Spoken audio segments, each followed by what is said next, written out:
God's promises eternal reward. So ito yung pangako. Ang nangako ang Diyos ng walang hanggang gantimpala sa mga taong tapat. So kaya nga ang mga pangako ng Diyos sa mapagpakumbaba at tapat ay higit na. Higit pa sa buhay na ito. Hindi lamang dito tayo magiging mapalad. Hindi lamang dito Sabi niya, hindi lamang sa buhay na ito tayo magiging mapalad. Ang Diyos ay nangako sa mga mapagpakumbaba at tapat, hindi lang dito sa sanlibutan ito. Nangako din siya sa walang hanggang karangalan, hanggang sa malapit na dumating ang Panginoon Kristo. Sabi niya rito, hanggang walang hanggang karangalan at pagiging malapit sa Panginoon Kristo, at ang mga kurunang hindi kumukupas. So, ibig sabihin, mamanahin natin hanggang, kaya nga sinasabi niya sa Mateo 5 verse 5, mapalad ang maamo sapagkat mamanahin nila ang lupa. So, kaya nga mamanahin natin ang sanlibutan. Kaya sinasabi niya, inheriting the earth. Ibig sabihin, ito yung bahagi kung saan inilalarawan ng Panginoon Kristo ang halaga ng kaharian ng Diyos. Ang maamo ay tumutukoy sa mga maamong mapagpakumbaba at mapagpigil sa sarili, hindi mahina. Ngunit malakas ang Espiritu.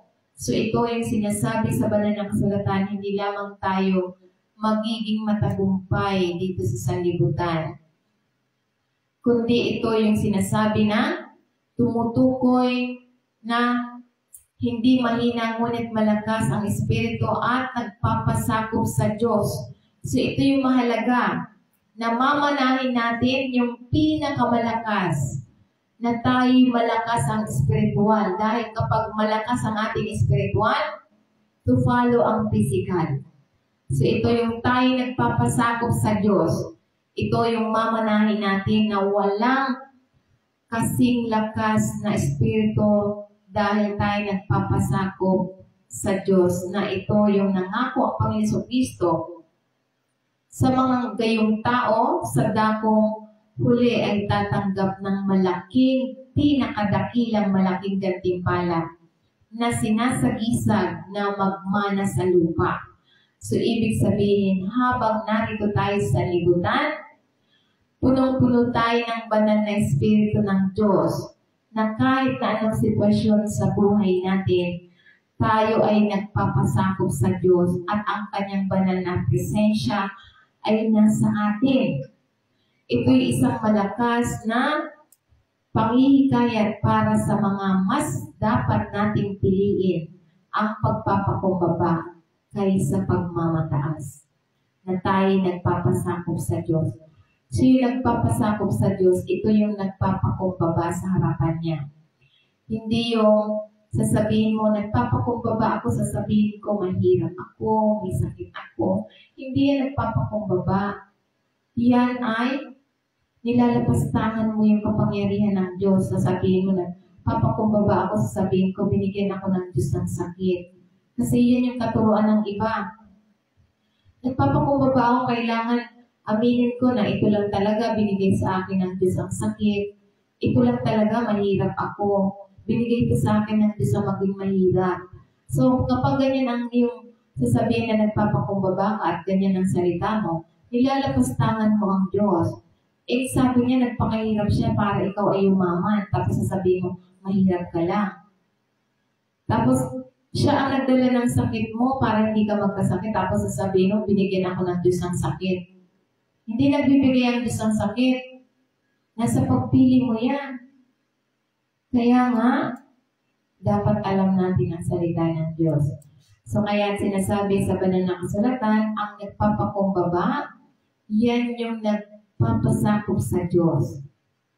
Yun yung nasa kanya ang presensya ng Diyos. Nananatili siyang nagpapakumbaba sa harapan ng Diyos na hindi niya kayang mag-isa, nang hindi siya nag-a-acknowledge sa Diyos. So yan ang nagpapakumbaba. So ano pa ang tinuturo sa atin? God's promise to the humble and faithful. So ito yung sinasabi sa Revelation chapter 2 verse 10. Sabi niya, maging tapat ka hanggang sa kamatayan at ibibigay ko sa iyo ang putong ng buhay. So ibig sabihin, mula ngayon hanggang sa pumanaw sa sanlibutan, dapat manatili tayong tapat sa Diyos. Yun yung sinasabi niya sa banal na kasulatan na ito yung bahagi ng mensahe na hinihikayat ang bawat mananampalataya na tayo ay maging tapat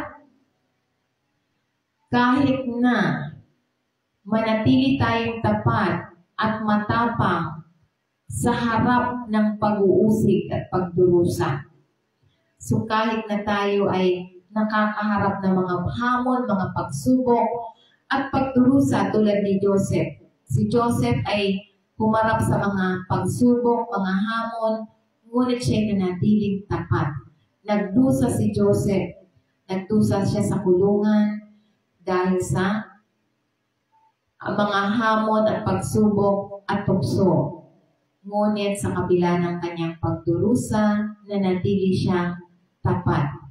So sa kabila ng mga pagsubok, maging ang banta ng kamatayan, ipinangako ng Diyos ang putong ng buhay, walang hanggang gantimpala at tagumpay sa mga taong tapat na nagtitiis. So kaya nga't ito'y isang malakas na tawag ng katatagan ng pagtitiwala at sukdulang katarungan ng Diyos. So kaya nga't mahalagang mensahe na tinuturo sa bawat isa sa atin, tulad na lamang sa halimbawa ni Esteban. Si Esteban ay punong-puno ng pananampalataya at pagpapakumbaba, ay nanandigan sa katotohanan kahit na hanggang sa kamatayan.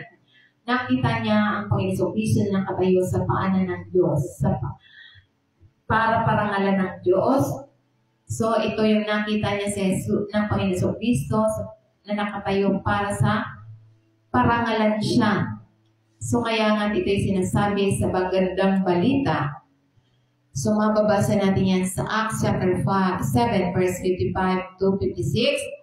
Tatapat siya ay puspos ng Espiritu Santo at tumingala at mainam sa langit. At nakita ang kalwalhatian ng Diyos at ang Panginoong Kristo nakaupo sa kanan ng Diyos. Kung bakit siya nakaupo para sa labugin si Esteban. At sinabi narito, nakikita kong nabuksan ang langit, ang anak ng tao ay nakatayo sa kanan ng Diyos. So kaya nga ito'y sinasabi sa banal na kasulatan na ito yung